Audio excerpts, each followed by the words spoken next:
أعوذ بالله من الشيطان الرجيم. بسم الله الرحمن الرحيم.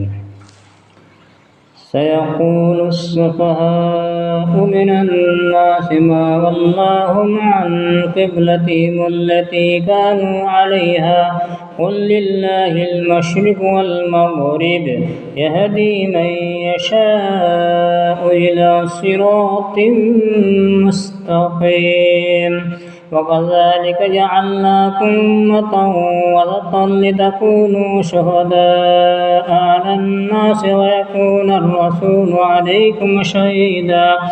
وما جعلنا القبلة التي كنت عليها إلا لنعلم من يتبع الرسول ممن ينقلب على عقبيه وإن كانت لكبيرة إلا على الذين هدى الله وما كان الله ليضيع إيمانكم إن الله بالناس لرءوف رحيم.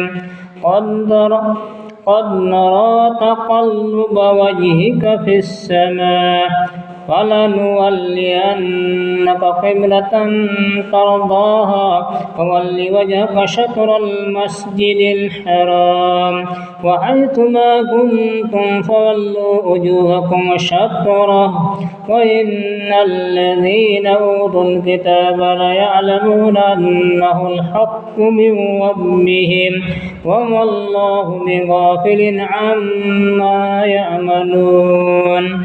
ولئن أتيت الذين أوتوا الكتاب بكل آية ما تبعوا قبلتك وما أنت بتابع قبلتهم وما بعضهم بتابع قبلة بعض ولئن اتبعت أهواءهم من بعد ما جاءك من العلم إنك إذا لمن الظالمين.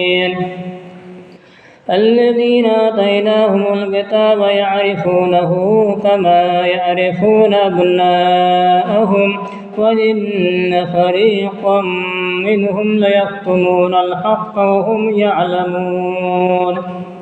الحق من ربك فلا تكونن من الممترين ولكل وجهة هو موليها فاستبقوا الخيرات أينما تكونوا يأت بكم الله جميعا إن الله على كل شيء قدير. ومن حيث خرجت فول وجهك شطر المسجد الحرام وإنه للحق من ربك وما الله بغافل عما تعملون.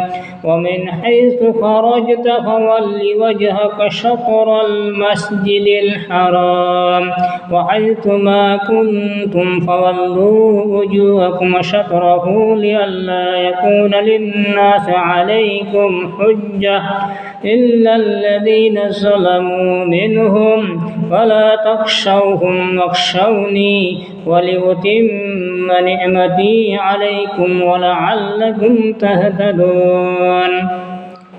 كما أرسلنا فيكم رسولا منكم يتلو عليكم آياتنا ويزكيكم ويعلمكم الكتاب والحكمة ويعلمكم ما لم تكونوا تعلمون.